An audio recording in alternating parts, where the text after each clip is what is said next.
算什么鸟官家？要不是我们这些厮杀的汉子，哪有国家的天下江山？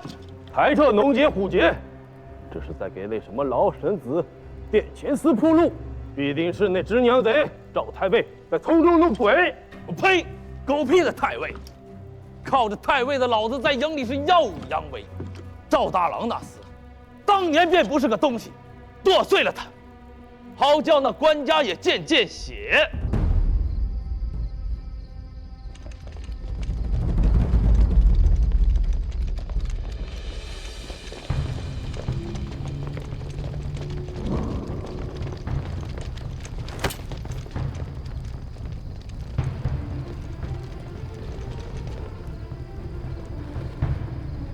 张大、刘三尔等深更半夜无令出营，这是吃多了酒，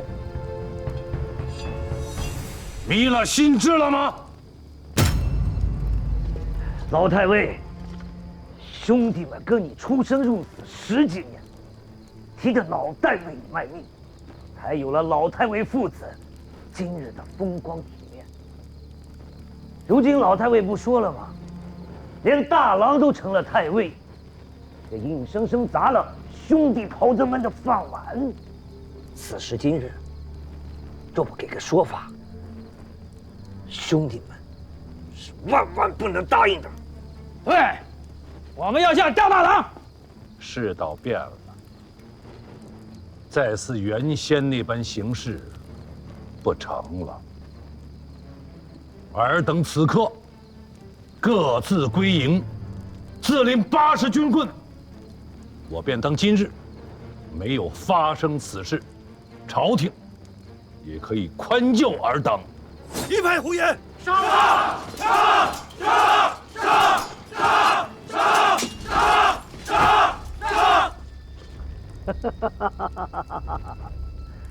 老太尉的意思是，今日这公道是万万没有了。好，兄弟们自打出了那营门，没打算我就回去了。既然如此，今日便与诸军别过了。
启禀陛下，城中起乱了。南唐的军阵员额详报处理好了吗？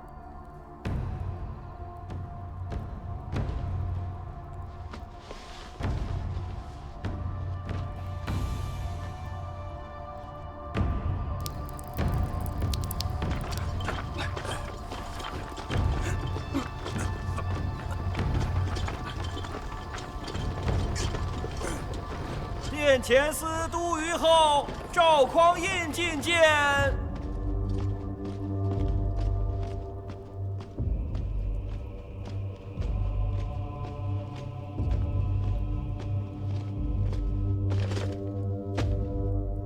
启奏陛下，昨夜城中兵祸，乱军将佐共计171人，斩杀94人，其余请降，现于押赴宫门之外。悉斩之。诺。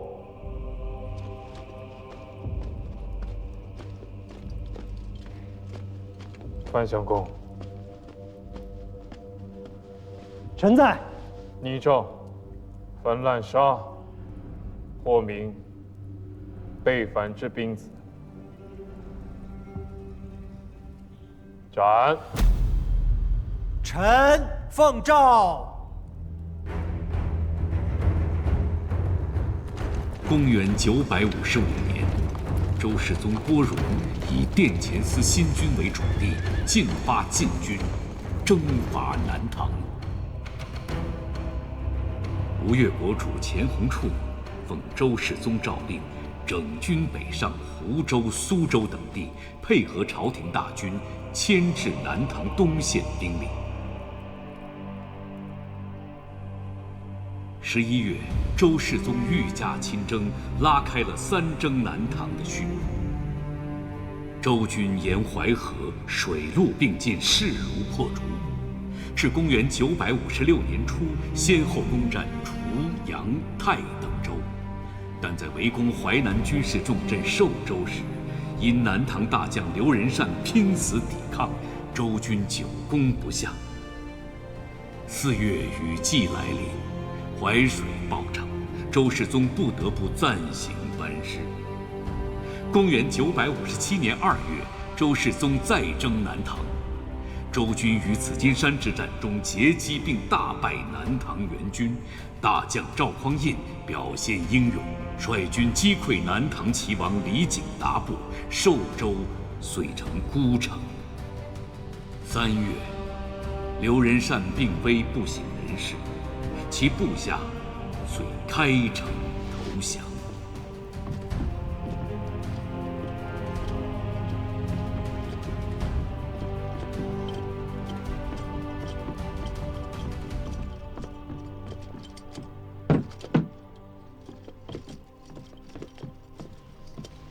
小臣，寿州监军周廷构。淮南营田副使孙宇。恭迎圣朝皇帝陛下，万岁万万岁！陛下万岁万岁万万岁！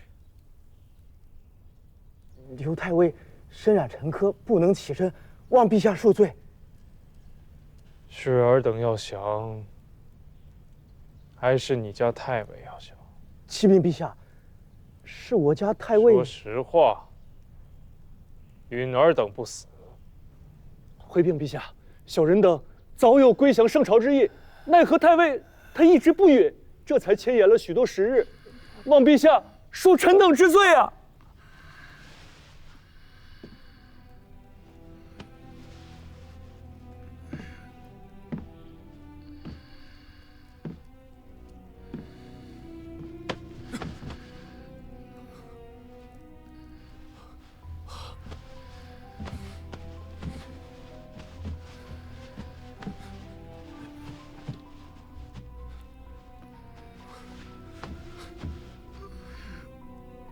刘仁善，刘仁善，听着了吗？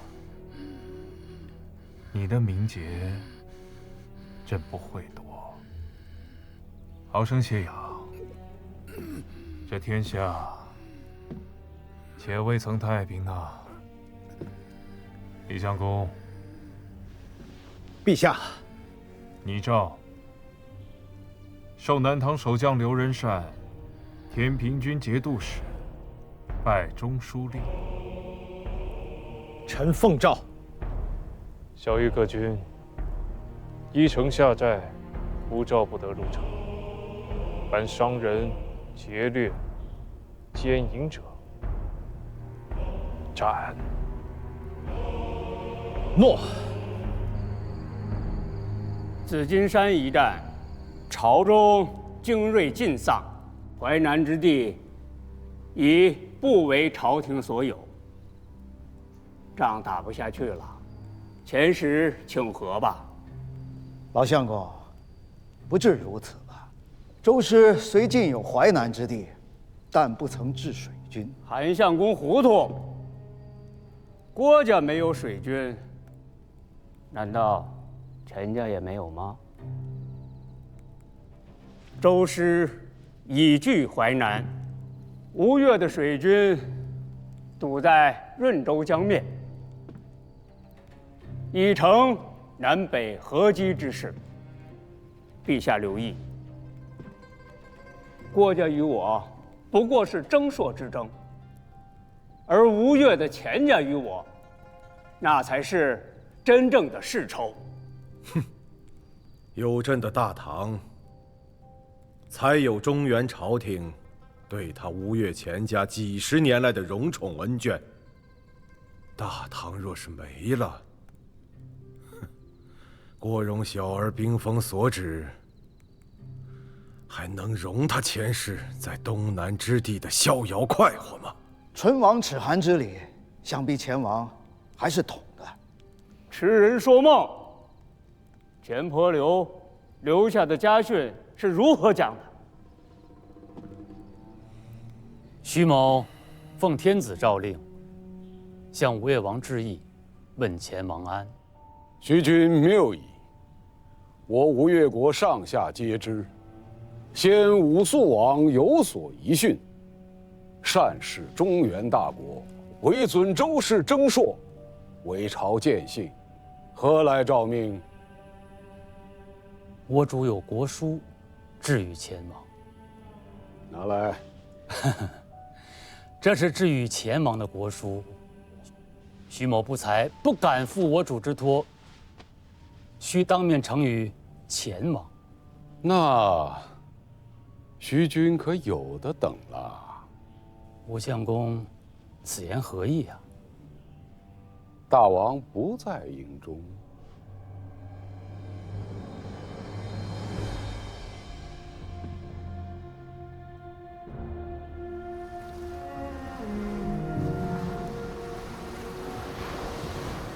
推诚保德安邦，治理中正功臣，左右金吾卫上将军、镇军大将军，天下兵马都元帅，领镇东、镇海两军节度使，开府仪同三司、尚书令，兼杭州、越州大都督、上柱国、太尉、吴越国王，臣钱弘处参见陛下。陛下万岁万岁万万岁！前王平身。谢陛下。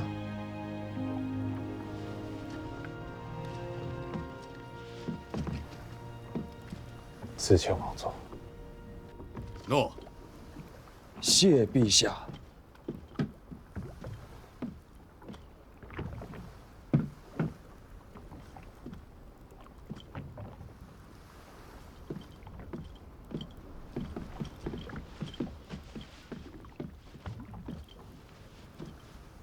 今世一别10年了，陛下请见了。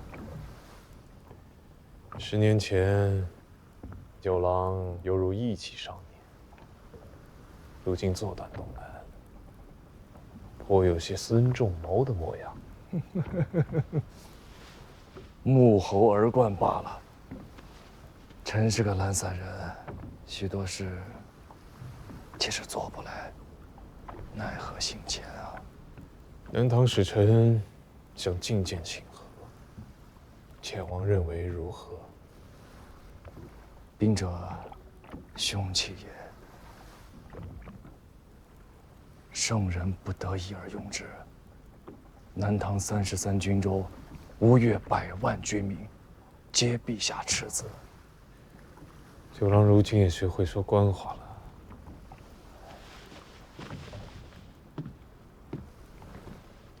臣说的是实情啊。哦，朕今天就看在你前王的面子上，见他一见。陛下有诏，宣南唐使臣觐见。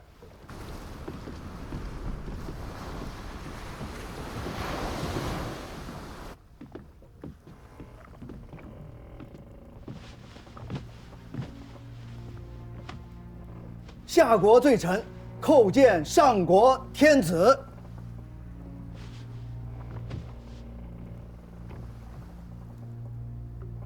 朕读《春秋》，未尝闻有上下之过也。罪臣万死。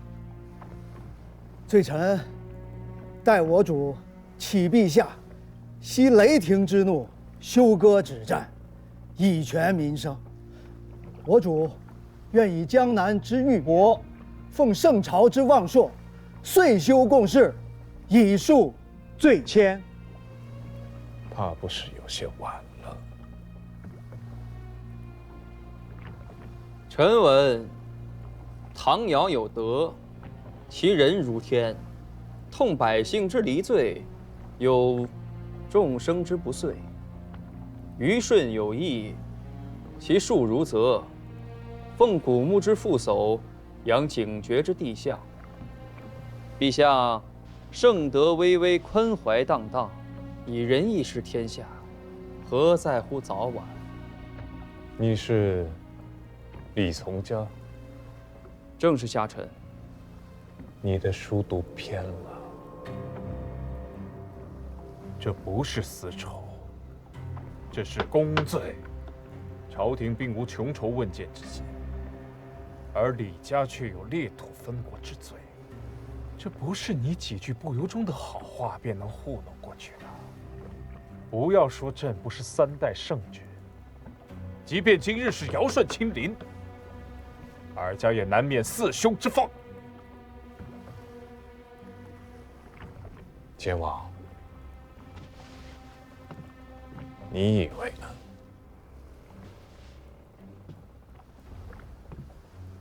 去尊号，通商路，修共事。江南之地，陛下或可许他家1、2世恩荣。听明白了吗？罪臣听明白了。罪臣这便带着陛下诏谕回转江宁。我主聪睿，必不失陛下所望。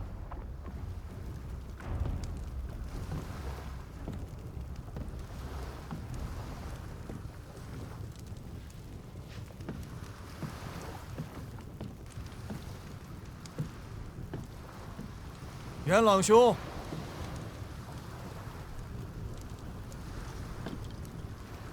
夜色不早了，大王早些歇息吧。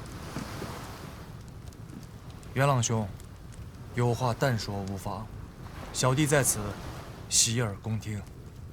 下官位卑言轻，不敢以下犯上。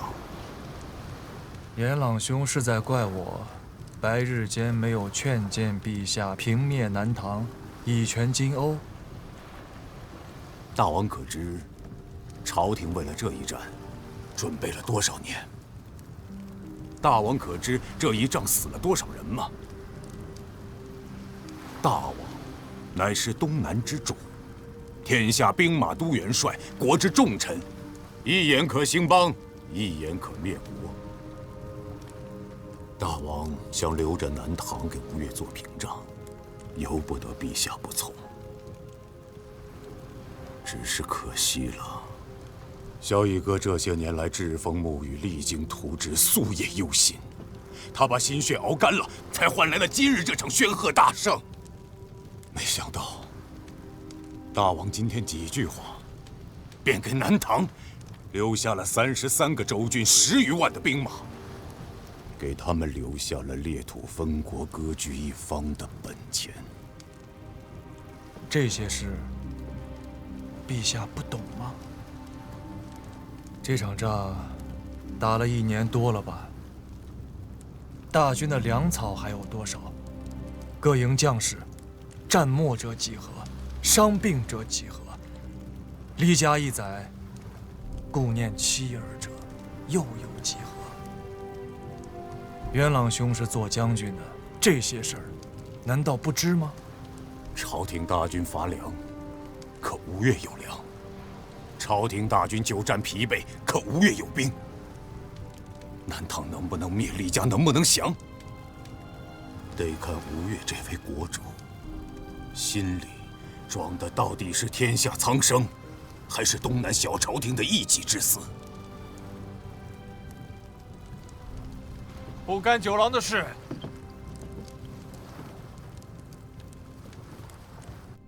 陛下降尊号为国主，这一条已经议定。至于通商路这一条，可于舒州、河州、扬州分设榷场，以通事宜。许南梁北议，眼下也不算为难。只有修贡事这一条，为了支应这场战事，朝廷已掏空了家底。再要补齐贡书，户部左藏这一边，实在是打不出来了。勉力为之吧，先把今年这一年支应过去再说。不是一年。周主驾前判三司使的李谷说得明白，是从广顺元年至今，总计6年所积欠的贡书，要朝廷依次缴清。什么？这岂有此理吧？这怎么？6年，120万银券，如果这一锤子敲下来，10年之内，我大唐再无翻身之日。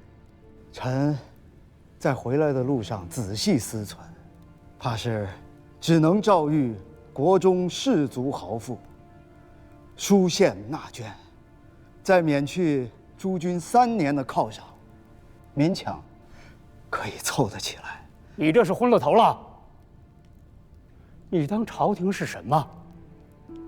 朝廷不过是一间破屋子，而国中的士族豪富是撑着这屋子的柱子。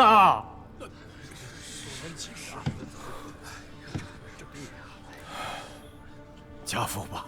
陛下，陛下，陛下！怎么，诸君还有更好的法子吗？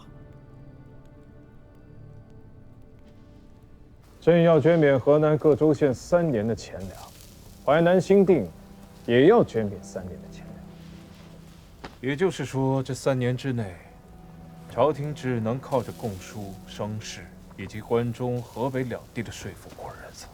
不是不想再打，实在是打不动了。仗要是再打上1年，灭国破都或许不难。可是中原复兴之地，又要生出几10万的流民来，总要给老百姓留条活路啊！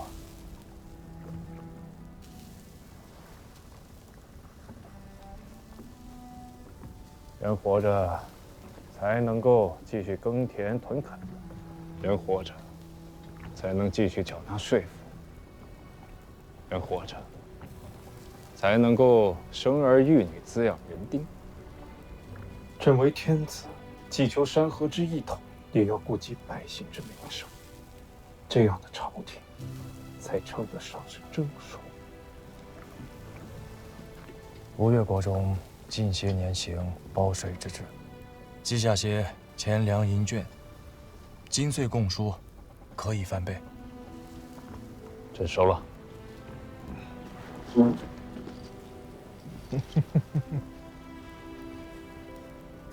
其实百姓或许艰难，豪门大族却是饿不死的。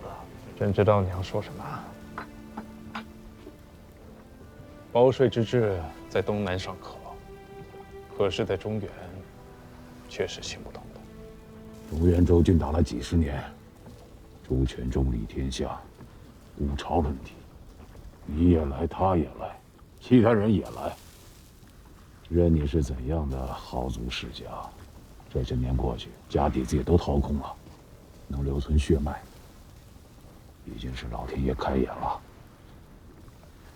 快100年了，中原没有世家了。完事之后，朕要丈量全国田土，要接着削藩，接着裁兵，要将3成的军屯田土发作袋子，授予百姓，让他们有余力去垦荒，去伺候土地，去蓄养牲畜，去种桑树，去种果树，去种菜蔬。3年之内，得让老百姓得一个看得见摸得着的、实实在在的太平年景。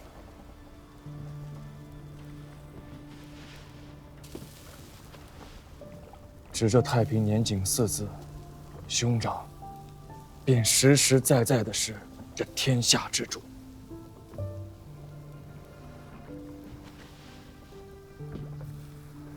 我知九郎说的是真心话，只是如此，朕还当不得。朕闻吴越国先武肃王曾给王妃寄书，陌上花开，缓缓归矣。确有此事。国中夫子们都说，家翁虽读书少，可这句话着实说得雅致，不似我这渔唱子般粗鄙市侩。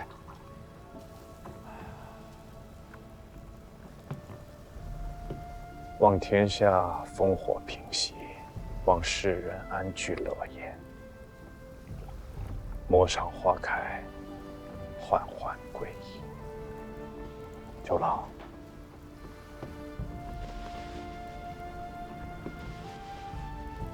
要做的事太多了，要安梨树，要养生息，要治太平。九郎珍重，待陌上花开之时，我与元朗在汴梁城外等你。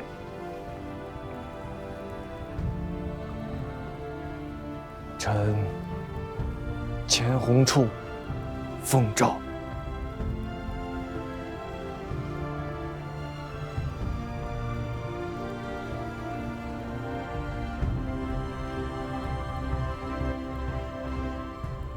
公元958年即后周显德5年，吴越国主钱弘处下诏开港兴市，大兴海洋贸易，以本土所产粮米、绢皮等物泛海交易。一时间船舶如织，商贾云集，沿海之民皆受其利，国用因而大增，府库充盈。去岁南北海役，粮绢货值已超黄龙社平安京、高丽、暹罗3条航线海役总值2倍有余。中原如何？去岁株洲大熟，莱州榷场海役货之中，南粮北输总额短了近50%。